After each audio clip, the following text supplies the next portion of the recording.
ఏదైతే గిరిజన మహిళ నీలాబాయికి సంబంధించిన అసాల్ట్ మర్డర్ అటెంప్ట్ ఏదైతే జరిగిందో ఆమెను చూడడానికి ఈరోజు భారతీయ జనతా పార్టీ మహిళా మోర్చా ఇక్కడ గాంధీ హాస్పిటల్ రావడం జరిగింది. దానికి ప్రస్తుతం సర్జరీ జరుగుతుంది. సో ఆ క్రమంలో వీళ్ళ అటెండర్స్తో మాట్లాడడం, వాళ్ళ కొడుకుతోని వాళ్ళ హస్బెండ్తో మాట్లాడడం జరిగింది. సో వారి చెప్తున్న కథనం ప్రకారం తన పైన అత్యాచారం జరిగింది, మర్డర్ అటెంప్ట్ కూడా జరిగిందని వారి మాటల్లో వారికి చెప్పడం జరిగింది. కానీ నిన్న సీతక్క ఏదైతే వచ్చి ఇక్కడ పరామర్శించినప్పుడు వాళ్ళ భాషలో తెలుసుకున్నాము అత్యాచారం ఏం జరగలేదు అని బాధితురాలు చెప్పిందని చెప్పారు. ఇక్కడ క్లియర్ కట్ గా ఇప్పుడు జరిగిందని భర్త చెప్తున్నాడు, కొడుకు చెప్తున్నాడు.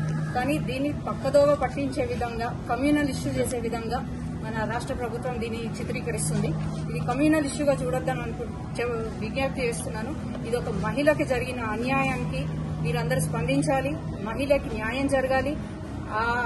ఏదైతే అత్యాచారము ఈ మర్డర్ అటెంప్ట్ చేసిన మగ్దుమ్ అని వెంటనే ఉరి శిక్ష విధించాలని మేము భారతీయ జనతా పార్టీ మహిళా మోర్చా నుంచి డిమాండ్ చేస్తున్నాం. సెక్యులరిజం గురించి మాట్లాడే వాళ్ళంతా ఎక్కడ పోయినారు? ఎక్కడ సెక్యులరిజం గురించి ఒకళ్ళు మాట్లాడలేదు ఎందుకు? సెక్యులరిజం గురించి అంటే గిరిజన మహిళకు జరిగితే అది అన్యాయం కదా, మీరు మాట్లాడారు. దీని ఓన్లీ కమ్యూనల్ ఇష్యూగానే చూస్తారా? ఇది ఎక్కడి నుంచి కమ్యూనల్ ఇష్యూగా అయింది? ఇది ఇప్పుడు కొత్తగా జరుగుతుంది కదా. అక్కడ ఉన్న ఆదివాసీ మహిళల పైన జనరల్ గా జరుగుతున్నప్పటికీ కూడా, వీళ్ళు రేస్ చేస్తున్నప్పటికీ కూడా ప్రభుత్వం ఇంత కూడా చర్యలు తీసుకోవట్లేదు. అంటే మహిళలు ఓట్ల కోసం తప్పితే మీకు దేనికి కాదా? అంటే మహిళలకి ప్రాబ్లం వస్తే మీరు స్పందించారా? దీని ఓట్లకు మాత్రమే మహిళలు గుర్తొస్తారా మీకు? ఒక ట్రైబల్ లో మహిళ పైన జరిగింది అని అంటే దాన్ని తప్పుదోవ పట్టించే ప్రయత్నం ఎందుకు చేస్తున్నారు మీరు? ఆమె రేప్ అటెంప్ట్ జరిగిందని ఇక్కడ ఖచ్చితంగా చెప్తున్నారు. నేను సూపరింటెండెంట్ తో మాట్లాడినప్పుడు ఇంతవరకు ఇన్వెస్టిగేషన్ చేయలేదు. మరి ఏం చేస్తున్నట్టు? 2 రోజుల నుంచి ఇక్కడ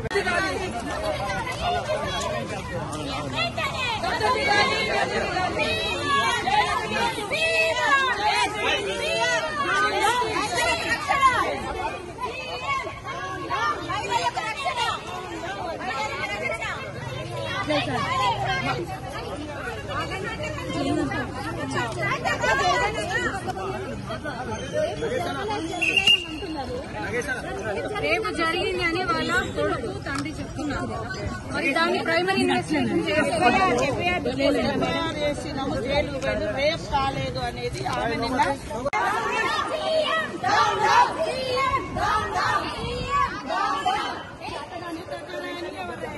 చాటగాని ప్రభుత్వం వెంటనే